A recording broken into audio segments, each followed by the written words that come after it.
जय हिंद दोस्तों। इस वीडियो के माध्यम से आपको बताने जा रहे हैं औद्योगिक रुग्णता। मैं गारंटी देता हूं कि आपके पेपर में यह क्वेश्चन 100% मिलेगा।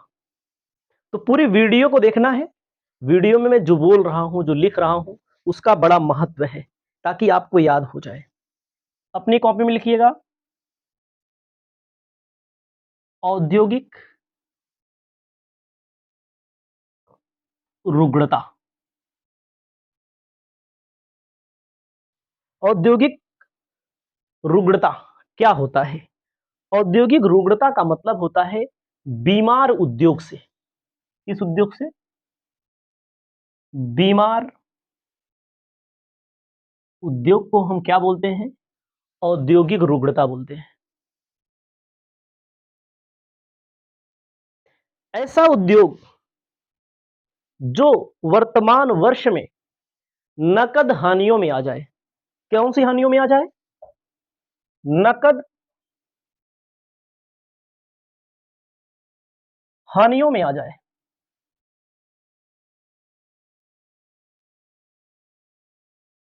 क्या आ जाए? नकद हानियों में आ जाए और आने वाले 2 सालों में भी हानि होने की पूरी संभावना हो। औद्योगिक रुग्णता मतलब मैंने क्या बोला? बीमार उद्योग से है। ऐसा उद्योग जो बीमार हो जाए।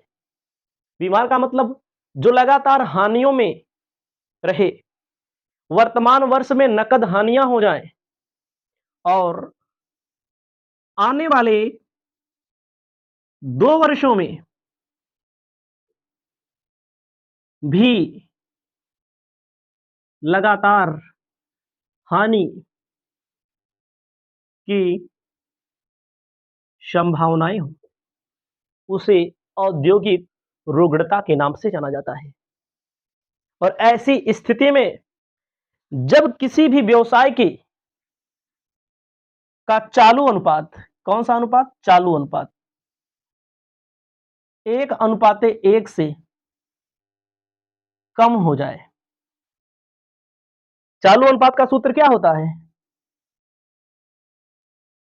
चालू अनुपात बराबर चालू संपत्ति में चालू दायित्व से भाग दे दीजिए। चालू अनुपात कहलाता है। मैंने, ध्यान दीजिएगा, 2:1 होता है।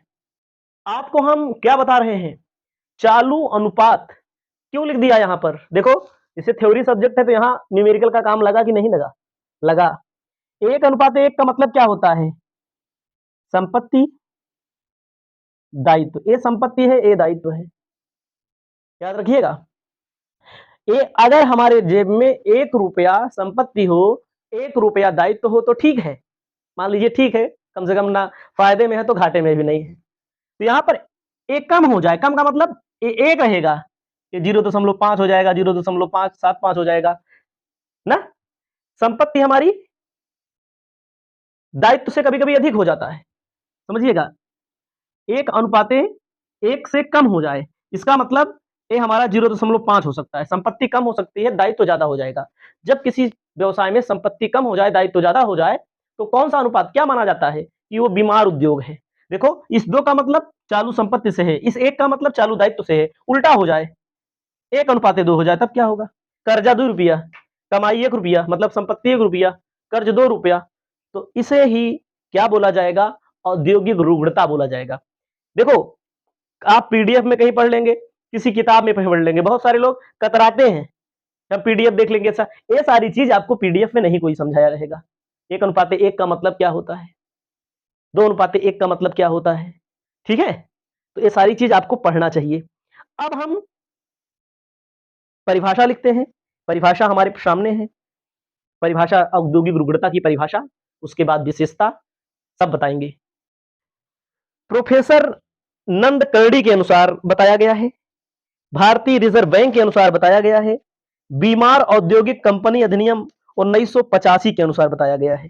तो हाँ, आप लिख लीजिएगा बीमार औद्योगिक कंपनी अधिनियम 1985 के अनुसार। हमारा मेन काम है समझाना कि तभी हम तो इसको लिखा है। ठीक है, कहा गया है बीमार औद्योगिक कंपनी उसे कहा जाता है, समझिएगा, बीमार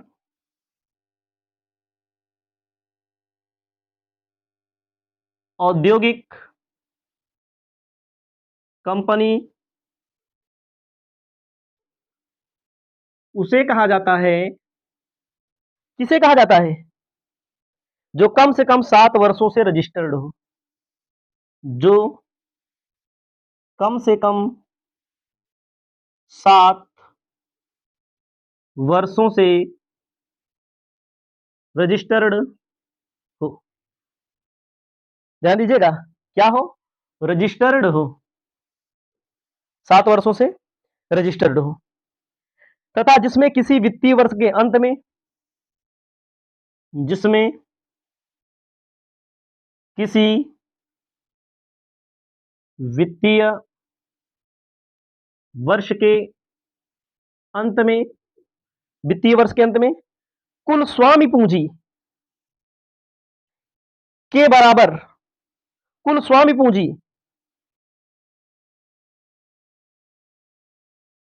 कुल, यहां लिख लीजिएगा, जिसमें, समझना है, कुल स्वामी पूंजी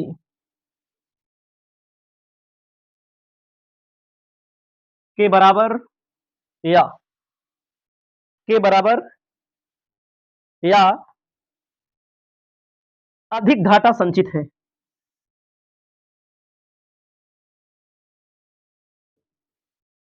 इसका मतलब क्या हुआ, अभी जो मैंने समझाया, 2:1 ना होना चाहिए कम से कम, लेकिन संपत्ति 2 हो तो दायित्व 1 हो, 2 रुपया हमारी जेब में हो तो 1 रुपया कर्जा देना हो, तब सही है, तब कोई दिक्कत नहीं है। लेकिन पता लगा 1:1, 1 रुपया जेब में है, 1 रुपया कर्जा देना है, तो बचेगा क्या हमारे पास, 0 हो जाएगा। यही बोला, कुल स्वामी पूंजी, कंपनी रजिस्टर्ड हो, ये तो आप समझ जाएंगे, जिसमें किसी वित्तीय वर्ष में, फाइनेंशियल ईयर जो 1 अप्रैल से शुरू होता है 31 मार्च को समाप्त होता है, कुल स्वामी पूंजी, स्वामी पूंजी का मतलब होता है share capital, reserve and surplus, reserve and surplus, यही होता है स्वामी पूंजी। शेयर कैपिटल में इक्विटी शेयर, प्रेफरेंस शेयर, कभी बैलेंस शीट पढ़े होगे तो जानकारी होनी चाहिए। डिवेंचर, क्रेडिटर, बिल्स पेबल, ये स्वामी पूंजी नहीं कहलाती, दूसरे का पैसा होता है, व्यवसाय में ये दूसरे का पैसा होता है। तो कुल स्वामी पूंजी कब होगी यहां पर ना, उसी के बराबर संपत्ति होगी।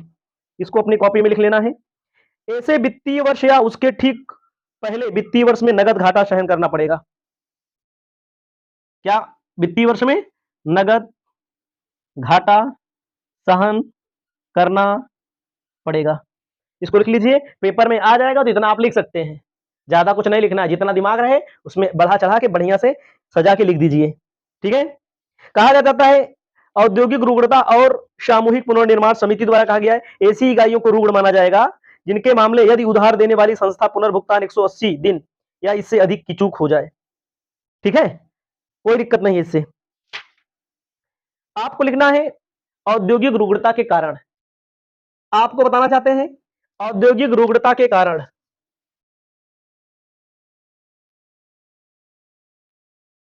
औद्योगिक रुग्णता के कारण, औद्योगिक रुग्णता में सबसे पहले लिखना है जन्मजात रुग्णता, जन्मजात रुग्णता। जन्मजात रुग्णता मतलब क्या होता है, इसमें कहा गया अनुभव का अभाव। ठीक है, अनुभव का अभाव, ठीक है, अनुभव, एक्सपीरियंस, लैक ऑफ एक्सपीरियंस, लोगों को अनुभव नहीं होता लेकिन वो दूसरा बिजनेस शुरू कर देते हैं। ठीक है, गलत चयन कर लेते हैं, गलत योजना ले लेते हैं जिसमें एक लागत ज्यादा लगा देते हैं और फायदा कम होता है, तो उनका बिजनेस क्या हो जाता है, फेल हो जाता है। गलत चीज का अगर आप चयन करेंगे तो आपका बिजनेस फेल हो जाएगा। ठीक है, दूसरा होता है परियोजना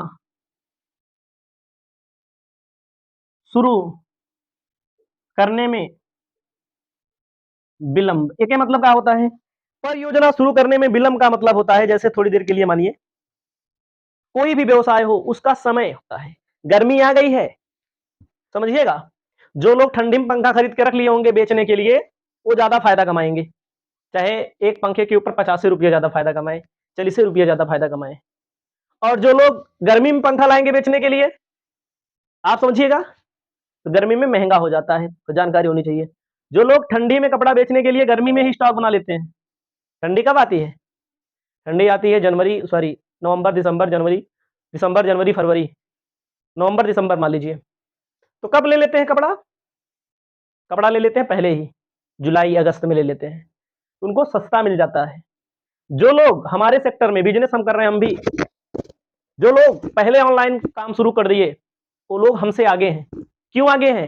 ये कोई जरूरी नहीं है कि बहुत ज्यादा नॉलेज होगा, कोई जरूरी नहीं है, क्योंकि उस समय वही थे जिसमें मार्केट में पहले की दुकान होती है, बनिया में किसी की बनिया की दुकान होती है, उसका नाम ज्यादा होता है, याद रखिएगा। चाहे जो हमसे बाद में आएंगे, तो जाहिर सी बात है, हम 50,000 सब्सक्राइबर तब यूट्यूब पर पहुंच गए हैं, तो आदमी धीरे धीरे धीरे धीरे या तो कुछ बड़ी टेक्निक लगाएगा तभी आगे बढ़ पाएगा। विलंब से परियोजना नहीं शुरू करनी चाहिए, सही समय पर शुरू करनी चाहिए। अस्थानीयकरण, तीसरा नंबर, अस्थानीयकरण।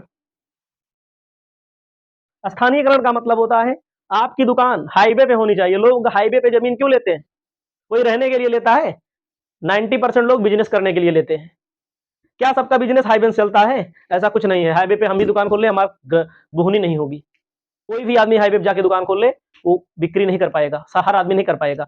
हाईवे पे परिवहन का साधन, गाड़ी आएगी खड़ी रहेगी, माल उतरेगा माल जाएगा, परिवहन के साधन को भी ध्यान दिया जाता है। स्थानीयकरण, स्थान का भी महत्व होता है। अगर मान लीजिए हाईवे हो, शहर से 5, 10, 15 किलोमीटर दूर सामान गिरे, उसके लिए छोटी गाड़ियों का प्रयोग करना पड़ेगा लाने के लिए। तो स्थान का भी बड़ा महत्व होता है, ठीक है। स्थानीयकरण से जहां आसानी से लोग मिल जाए। दिल्ली में ही कंपनी क्यों खुलती है, गुड़गांव में कंपनी क्यों खुलती है, लुधियाना में कंपनी क्यों खुलती है, हमारे प्रतापगढ़ में कंपनी क्यों नहीं खुल जाती, आपके एरिया में आपके जिले में कंपनी क्यों नहीं खुल जाती? एक आध कंपनी खुल जाती है, वहां आसानी से मजदूर मिल जाएंगे।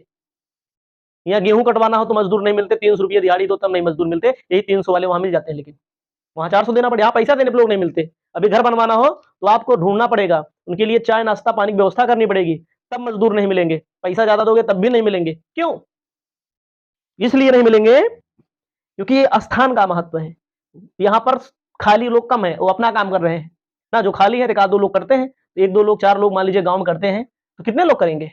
यही होता है स्थानीयकरण, स्थान का महत्व होता है। हमको सब धरातल मालूम है। अगला होता है तकनीकी तत्व। जैसे हम कोचिंग पढ़ाना हो, हम अगर गांव में कोचिंग खोलेंगे, ऐसे एरिया में खोलेंगे जहां कॉमर्स की लड़कियां ना हो, तो हमारा उद्योग अपने आप बैठ जाएगा, खत्म हो जाएगा, क्योंकि लड़कियां नहीं मिलेंगे। बंद करो भैया, नुकसान हो रहा है, किराया भाड़ा, मोटरसाइकिल तेल लग रहा है, बिजली बिल लग रहा है, ये सारी चीज होती है। तकनीकी तत्व आपको बताना चाहिए। नव प्रवर्तन का युग चल रहा है। नव प्रवर्तन का मतलब नई नई चीजें लोगों के सामने लाइए, भौकाल मेंटेन करिए। मास्टर का आवत जात कम हो, आता जाता कम हो, लेकिन उनके पास अगर डिजिटल बोर्ड है तो ये बड़ा भौकाल है। चाहे जा देख लीजिए स्कूलों में क्या है, कैसरे पास लोग रखे जाते हैं, योग्यता कुछ नहीं है विशेष, लेकिन भौकाल है, मेंटेन है। नव प्रवर्तन, नव प्रवर्तन मतलब गाड़ी उनकी स्कूल में चलनी चाहिए। स्कूल की बात आप कर लीजिए, गाड़ी चलनी चाहिए, ड्रेस वीआईपी लगना चाहिए, जूता वीआईपी लगना चाहिए, तो लोग नव प्रवर्तन ना, हमको कितना भी आता हो, हम व्हाइट बोर्ड पे कितना दिन लिखेंगे, अगर बदलाव नहीं करेंगे तो हमारा बिजनेस खुद फ्लॉप हो जाएगा। दूसरे का बताएं, बहरहाल अभी नहीं है, लेंगे जब कभी लेंगे, जब दिमाग में घूमेगा तो लेंगे, ठीक है ना। इससे क्या होता है, नव प्रवर्तन नहीं करोगे तो बिजनेस घाटे में चला जाएगा और बीमार उद्योग बन जाएगा, ये भी ध्यान दीजिएगा। 5वां नंबर, वित्त की कमी। वित्त की कमी का मतलब क्या होता है? जिसके पास पैसा है, जिस कंपनी के पास पैसा है, वो का 52 लोग पूछने वाले हैं, हजारों लोग पूछने वाले हैं। जिस कंपनी के पास पैसा है, जिसका व्यवसाय अच्छे से चल रहा है। अच्छा देखो, किसको कंपनी लोन अच्छी जल्दी देती है? बैंक वाले। जिसके पास जो बड़ा व्यापारी है, बड़ा बिजनेसमैन है, उसको कंपनी आती है खुद देती है, जबरदस्ती ले लीजिए ले लीजिए सर। वित्त की कमी है, वित्त की कमी रहेगी तो आप सही समय पर माल, बिजनेस में माल नहीं उठा पाएंगे, सामान आपके पास नहीं आ पाएगा ना, सामान नहीं आ पाएगा तो वही महंगा हो जाएगा, ठीक है, महंगा हो जाएगा, लागत अधिक हो जाएगी। इससे क्या होगा, जो सस्ता लाया है वो सस्ता बेचेगा, जाहिर सी बात है। जो महंगा लाएगा उसको महंगा बेचना पड़ेगा, तो लोग सस्ता खरीदना चाहेंगे, तो ये फ्लॉप हो जाता है। महत्वपूर्ण कारण मैंने आपको बता दिए, ये जन्मजात रुग्णता है, इसमें अगला हम बता रहे हैं आंतरिक एवं बाह्य। आपको हम आगे बताना चाहते हैं आंतरिक कारण। आंतरिक कारण, आंतरिक कारण में आपको हम बताना चाहते हैं पहला, कहता है वित्तीय कुप्रबंध। वित्तीय कुप्रबंध, देखिए मतलब क्या होता है,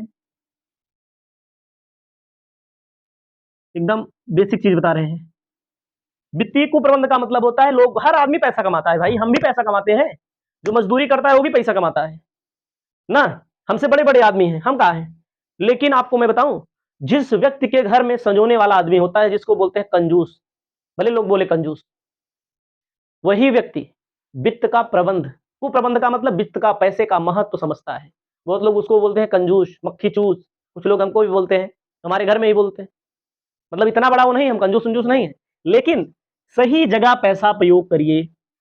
किसी की शादी विवाह करना है, अगर केहू शादी विवाह करना है, अगर आपके पास पैसा कम है तो आप कहीं से कर्ज लीजिए, उतना ही जितना आप भर सके। हम लोगों को समझाते हैं, पता लगा बहुत बड़ा डीजे कर लिए, डीजे आता है 10,000 में आता है, 8,000 में आता है, कोनो जरूरी नहीं 50,000 वाला, 40,000 वाला करिए। हम समझा देते हैं लोगों को, हमारे घर में नहीं, रिश्तेदारी नातेदारी सब समझा देते हैं। भैया पैसे का महत्व तो समझिए। वैसे है बिजनेस, बिजनेस में पैसा आ रहा है, आ रहा है, जेके मन का है वही चोरी कर ले रहा है, जेके मन का है जे उड़ा रहा है, दारू पी रहा है, शराब पी रहा है, घूम रहा है, टहल रहा है, हर जगह होता है। तो जहां वित्त को प्रबंध होगा, एक दिन पक्का है, चाहे जितना पैसा लोगों के पास हो, एक दिन वह नीचे धरातल की ओर खिसकता है, पक्का। बाद में उसको महत्व पता लगता है, इतने का मैंने शराब पी लिया, इतना मैंने नुकसान कर लिया, अपना नुकसान कर लिया, हमको ये नहीं करना चाहिए था। जिसके यहाँ भी होगा, हमारे यहाँ होगा, हमारे यहाँ तो होता ही नहीं है। हम लोग बड़े आदमी नहीं है, बड़े आदमी होते तो कोचिंग ना पढ़ाते, ये भी जान लीजिए, छोटा ही आदमी कोचिंग पढ़ाता है हमेशा। दूसरा कहता है कि उपक्रम के स्वामियों में स्वार्थ परत एवं तीव्र मदहेत। उपक्रम के स्वामियों में स्वार्थ परता एवं तीव्र मतभेद। देखा, उपक्रम का मतलब व्यवसाय। हम थोड़ा परिवार पर भी आ जाते हैं, थोड़ा से परिवार वाला ज्यादा समझ में आ जाएगा, बिजनेस में भी आ जाएगा। व्यवसाय में बहुत सारे लोग होते हैं, मैनेजर होते हैं, पार्टनर होते हैं ना, यहाँ स्वामियों की बात हो रही है। तो उपक्रम, कोई भी बिजनेस ज्यादातर पार्टनरशिप पे चलता है, एक आध लोग ज्यादातर पार्टनरशिप पे चलता है। तो जहां मान लीजिए दो लोग हैं, या पार्टनरशिप ना ही हो, एक बाप के दो पुत्र हो, एक बाप के दो पुत्र हो या दो पुत्रियां हो, कोई भी हो सकता है। एक लोग अपनी तरफ लेके भाग रहे हैं, एक लोग अपनी तरफ लेके भाग रहे हैं, सबका अपना अपना स्वार्थ है। इससे क्या हो जाता है, बड़ा नुकसान हो जाता है, व्यवसाय भट्ठे में बैठ जाता है, नुकसान हो जाता है ना, हेर फेर होने लगती है, हानि होने लगती है, बिजनेस बैठ जाता है। तीसरा, दुर्बल औद्योगिक संबंध। दुर्बल औद्योगिक संबंध का मतलब क्या होता है, जो उद्योग है उसमें लोगों से अच्छी दोस्ती करनी पड़ती है, जहां लेन देन आप कर रहे हैं और लोगों से, उनसे अच्छा सामंजस्य स्थापित करना पड़ता है। जो व्यवसाय में कर्मचारी है, जैसे हम पढ़ा रहे हैं तो हमारे, हम बच्चों से प्यार से बात करें, कभी कभी होता कोनो खड़का लेते हैं तो भाग हो जाते हैं, ये वो बता दें आपको। जब गुस्सा लगी रहती है ना, उल्टा पुल्टा हमको प्रश्न उत्तर करते हैं, मतलब प्रश्न उत्तर उतना नहीं, पढ़ाई संबंधित, क्या है, कैसे है, विश्वास, दुनियादारी करते हैं, तो हम हड़का भी लेते हैं, भाग जाते हैं। अगर उनको प्यार से मिठौठक बनिए, मिठौठक जिसको बोलते हैं देहाती भाषा में, मिठौठक, मीठा मीठा बोलिए, काम उनसे खूब करवाइए, तो हड़ताल ना करे पावे बिजनेस। बड़े उद्योग में क्या होता है, मांगे उनकी पूरी करो, हमारी मांगे पूरी हो चाहे जो मजबूरी हो, इन सबका पालन होना चाहिए ना सब। अगला है वाह्य कारण। वाह्य कारण समझा देते हैं, देखो इसको पढ़ने के लिए तो टाइम लगता है, लेकिन समझा देते हैं तो समझ में आ जाता है। पहला, मांग में कमी आ जाना। देखो ये सब आंतरिक कारण हो गए, बाह्य कारण ना। पहला, मांग में कमी। दूसरा, सरकार की गलत नीतियां, ठीक है, मंदी, शक्ति संकट ना, शक्ति संकट लिख लीजिएगा, सब समझा रहे हैं बढ़िया से, एकदम डिटेल में सब समझ में आ जाएगा। पांचवा, अंतरराष्ट्रीय बाजारों में परिवर्तन।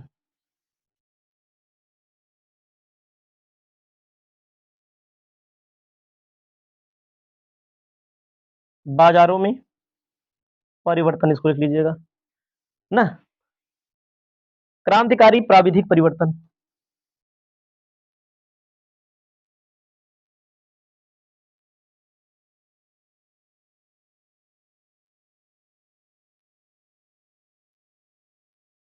ध्यान दीजिएगा, साफ साफ लिखा है, कम अच्छा दिख रहा हो देखो समझ लो।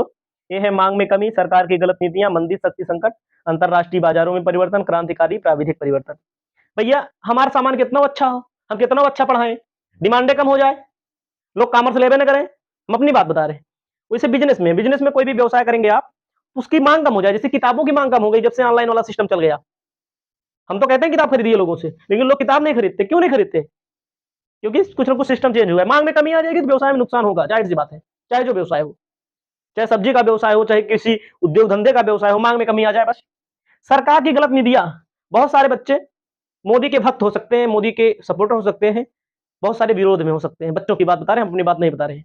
लेकिन सरकार ने कुछ नीतियां गलत है, जैसे सरकार ने नोटबंदी की, नोटबंदी का खामियाजा भारतीय अर्थव्यवस्था को अभी भी भुगतना पड़ रहा है, लोग माने ना माने, इसलिए हमने पहले बता दिया। तो ये सरकार की गलत नीति है। जीएसटी रातों रात लागू की गई, जीएसटी आज भी व्यापारियों के समझ में नहीं आई है, क्या है जीएसटी, कैसे है। आज भी अगर अच्छी होती तो उसमें हजारों हजार संशोधन नहीं करने पड़ते सरकार को। सरकार की नीतियां कभी भी गलत हो सकती है, सरकार जो निर्णय लेती है कोई जरूरी नहीं है कि कोई भी सरकार हो वह सरकार द्वारा लिया गया निर्णय सही हो। सरकार गलत नीति भी लेती है, समय समय पर व्यापार नीति में परिवर्तन कर देती है, समय समय पर व्यापार नीति के साथ साथ मूल्य नीति में परिवर्तन कर देती है, इससे लोगों को समस्या उत्पन्न होती है। मंदी आ जाए, मंदी का मतलब जिसमें मांग का, मंदी का मतलब लोग सामान्य ना खरीदे एकदम से, समझ रहे हो, मंदी आ जाए सामान्य ना खरीदे तो आपका व्यवसाय ठप होगा, आपको अपने घर से व्यवसाय में लगे हुए कर्मचारियों को किराया देना पड़ेगा, ठीक है नहीं, वो किराया वेतन देना पड़ेगा, कमरे का किराया देना पड़ेगा। शक्ति संकट का मतलब, शक्ति का मतलब होता है पावर, पावर का मतलब होता है बिजली, तेल पेट्रोल, कभी कभी देखो शक्ति संकट आ जाए, आ जाता है अचानक, एक आध दिन के लिए गायब हो जाए, 2-4 दिन के लिए बिजली ही ना मिल पाए देश में, तो इससे क्या होगा, व्यवसाय बंद रहेगा, काम नहीं होगा, काम नहीं होगा तो क्या होगा, नुकसान होगा। हमारा नेटे बंद हो जाए 2-4 दिन के लिए हमारे एरिया में, तो हमारा काम होगा, नहीं होगा तो हमारा नुकसान होगा, बच्चों का भी नुकसान होगा। अंतरराष्ट्रीय बाजारों में परिवर्तन आ जाता है, जैसे आप थोड़ी सोचिए, कोई सामान आप यहाँ बना रहे हैं, उसकी लागत आ रही है 100 रुपया, पता लगा चाइना वाले 90 रुपयों में यहाँ भेज दे रहे हैं, तो लोग 90 रुपये वाला सामान लेंगे कि यहाँ देशभक्ति लोग नहीं दिखाएंगे, यहाँ चाइने वाला सामान खरीदेंगे। ये भी ध्यान दीजिएगा, कितना विरोध कर ले चाइना का, लेकिन जहाँ 100 रुपये का सामान 90 रुपये मिला, हमारा इंडिया का सामान 100 रुपये में बन रहा है, 100 रुपया में, और चाइना वाले 90 रुपये में दे दे रहे हैं पहुंचा करके, उससे अच्छा सामान दे दे रहे हैं, तो क्या होगा, जितनी मोबाइल सब लिए सब चाइना तो है, इंडिया वाली काहे नहीं लोग ले लेते, तो ठीक है नहीं। क्रांतिकारी प्राविधिक परिवर्तन, जैसे 3G पहले था ना, जियो वाले का हुआ 4G अलॉटमेंट हुआ, जियो वाले को 4G सबसे पहले सरकार ने दे दिया। 4G के पहले कितनी कंपनियां चलती थी पता है, Aircel, Uninor, Tata Docomo, Airtel वगैरह चलती ही थी, कितना हम भूल गए, हमको खुद नहीं पता है ना। तो आपको मैं बताऊं, प्राविधिक मतलब होता है इंटरनेशनल लेवल पर जब कौन सा परिवर्तन सॉरी, जब परिवर्तन आ जाए, टेक्निक का परिवर्तन आ जाए, इसे प्राविधिक परिवर्तन कहते हैं। 3G वाले पीछे, 3G मोबाइल जो कंपनी बनाती थी वो पीछे, 4G वाले लोग डिमांड 4G करने लगे, ये है प्राविधिक परिवर्तन। जब आप रेडियो सॉरी, पहले क्या चलता था, VCR चलता था, फिर CD आया, फिर DVD आया, जो कंपनी बाद तक ये सब बनाती रही वो पीछे हो गई, जो कंपनी आ गई LED पे, सबसे पहले वो ज्यादा फायदा कमा ली, जो लास्ट में आएगी वो ज्यादा लास्ट में फायदा कम कमाएगी। तो मैंने आपको बताया औद्योगिक रूढ़ता के कारण बहुत सारी चीजें अभी इसमें हम बताएंगे आपको, पूरी वीडियो को इतना देख लेना, उसके बाद अगला टॉपिक मिलेगा आपको इसी